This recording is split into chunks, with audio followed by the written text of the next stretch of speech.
지금 부산 위험합니다. 중국이 부산을 노리고 있습니다. 정성산 TV에서 소식 전해드리겠습니다. 저번에 부산 북극항로 논의에 참석한 이재명과 박형준. 현안 논의를 위해 박형준 부산시장 측에 수차례 요청을 이재명이 수용해 이뤄진 자리였지만 한바탕 설전으로 끝났다. 이재명은 자신이 약속한 북극항로에 관한 논의를 원했지만 박형준 부산시장은 글로벌 도시특별과 산업은행 이전에 대한 답을 요구하고 나왔다. 이재명은 박형준 시장에게 해오는 선점 효과가 큰 영역이라 나중에 선점한 상태에서 후발로 참여하면 지분을 갖기가 어려워 지금부터 준비해야 한다며 북극항로 사업에 대한 협조를 요청했다. 이재명은 박 시장 면담에 이어 부산항만공사와 북극항로 개척 간담회를 잡아놓는 등 이 문제를 중점적으로 논의할 계획이었다. 하지만 박 시장은 북극항로 사업에 대해 시급하고 중요한 문제 가운데 중요한 문제에 속한다며 깎아내렸다. 그보다는 글로벌 도시특별법, 산업은행 이전을 언급하면서 세상에는 시급하고 중요한 게 있는데 민주적 정당은 이에 반드시 반응해야 한다며 두 사안은 부산 입장에서 매우 시급하고 중요한 법이라고 했다. 이재명은 이를 두고 박 시장이 북극항로 문제가 시급하다기보다 중요한 문제에 가깝다고 하는데 저는 이게 시급하고 중요한 문제라고 본다고 맞받았다. 그러면서 이재명이 북극항로 이야기만 했고 전재수 민주당 의원이 보완 설명을 하려고 하니 그 말도 맞고 자리에서 일어났다고 주장했다. 분석을 해보자면 중공이 부산을 노리고 있습니다. 부산에서 유럽을 갈 때 북극항로로 가면 배로 14일밖에 안 걸립니다. 근데 중국 북극항로로 갈 수 있는 길이 없습니다. 그래서 부산을 먹으려고 하는 것입니다. 이거에 부역하는 놈들이 민주당 이재명과 부산시장 박형준입니다. 미국 입장에서는 서울은 1도 부산은 잃으면 안 된다는 입장입니다. 왜냐? 부산은 미군과 보급품이 상륙해야 하는 곳이기 때문입니다. 평양과 베이징으로 진격하려면 상륙함과 보급항이 반드시 필요합니다. 즉 부산이 가장 중요하다는 뜻입니다. 이걸 내주게 되면 미군이 유사시 상륙하기도 어렵고 노르망디 때처럼 엄청난 피해를 입을 수도 있습니다. 게다가 중국의 북극항로 진출을 열어주게 되기 때문에 미국은 필사적으로 부산을 보호해야 합니다. 요약을 해보자면 중국이 부산을 노리고 있고 북극항로를 통해 유럽으로 가는 배송 시간이 수에즈운하 경로보다 짧아 전략적으로 중요하다는 뜻입니다. 작년도에는 정부가 관광산업 활성화를 위해 크루즈 관광상륙허가제 시범사업을 내년 1년간 한시적으로 시행하기로 한 데에는 부산시와 국민의힘 주진우 의원의 역할이 있었다. 크루즈를 타고 온 중국인 단체 관광객은 내년부터 비자 없어도 한국에 상륙해 최대 3일간 체류할 수 있다. 그동안 제주도에 한해 시행하던 것을 전국적으로 범위를 넓힌 것이다. 크루즈 관광상륙허가제 시범사업 논의는 올해 2월 부산시가 정부에 제안하면서 시작됐다.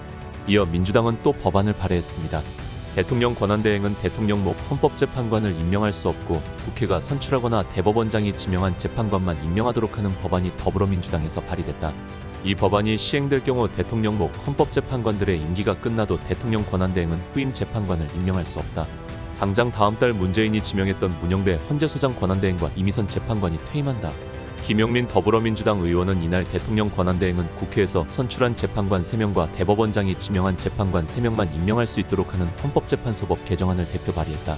특히 대통령이 선출 임명할 수 있는 헌법재판관 3인 임명권은 대통령의 고유 인사권한이라며 대통령 직무대행이 이를 행사할 경우 명백한 위헌 행위라고 지적했다. 현재 헌법재판관 8명 중 문영배와 이미선 문재인이 지명했고 김영두 정정미 재판관은 김명수 대법원장, 정영식 재판관은 윤석열 대통령, 김복형 재판관은 조희대 대법원장, 조한창 정계선 재판관은 국회가 지명했다. 아직 임명되지 않은 마은혁 후보자도 국회 추천 몫이다. 이번 개정안이 내달 문영배와 이미선 퇴임 전에 시행된다면 한덕수 대통령 권한대행 국무총리는 문영배와 이미선 재판관 후임을 임명할 수 없게 된다. 한덕수가 마은혁까지 임명하지 않는다면 헌재는 재판관 6명만 남아 윤석열 대통령 탄핵 심판을 포함한 선고 기능이 사실상 마비된다. 이어 윤상현 의원은 국무위원 줄탄핵 예고에서 국정 마비시키려는 민주당 정당 해산 청구해야 된다고 발언했습니다. 위원정당 해산 심판이 답입니다.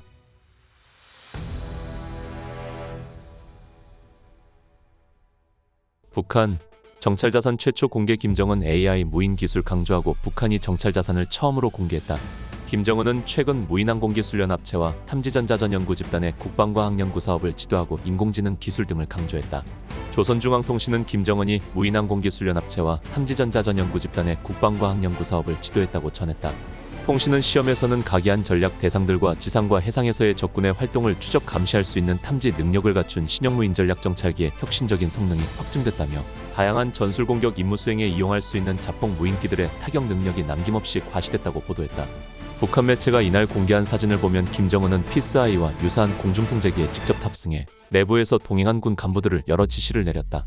이어 김정은은 자폭 무인기들이 탱크 등 지상에 있는 타격에 명중시키는 장면도 지켜봤다. 김정은은 탐지전자전형구집단이 개발한 정찰 및 정보 수집 수단에 대해 보고를 받으면서 현대적인 기술이 도입된 우리의 특수한 수단들은 잠재적인 위협을 감시하고 관건적인 정보를 수집하는 데서 커다란 역할을 하게 될 것이라며 적의 가기한 전투 수단들을 무력화시키는 데서 충분한 위력을 발휘하게 될 것이라고 말했다. 또 김정은은 새로운 AI 기술이 도입된 자폭 공격형 무인기 등을 성능 시험을 참관하고 무력 현대화 건설에서 무인 장비와 인공지능 기술 분야는 최우선적으로 중시하고 발전시켜야 할 부문이라고 강조했다. 그러면서 중장기적인 사업으로 인내성 있게 강력히 추진해 나가는 것이 중요하다고 덧붙였다. 중앙통신은 김정은이 무인무장 장비 개발 생산에서 질량적, 기술적 변혁을 연속적으로 가속화하고 작전 능력 고도화를 실현하기 위한 과학적이며 실용적인 방향과 방도들을 다시금 강조하시었다고 전했으나 구체적인 방도의 내용 등에 대해서는 공개하지 않았다. 북한은 최근 서해와 군사분 개선 일대에서 위치정보 시스템 교란 등의 활동에 열을 올리고 있다. 다음 시간에 뵙겠습니다. 정성산 TV 좋아요, 구독, 알림 설정 부탁드립니다. 감사합니다.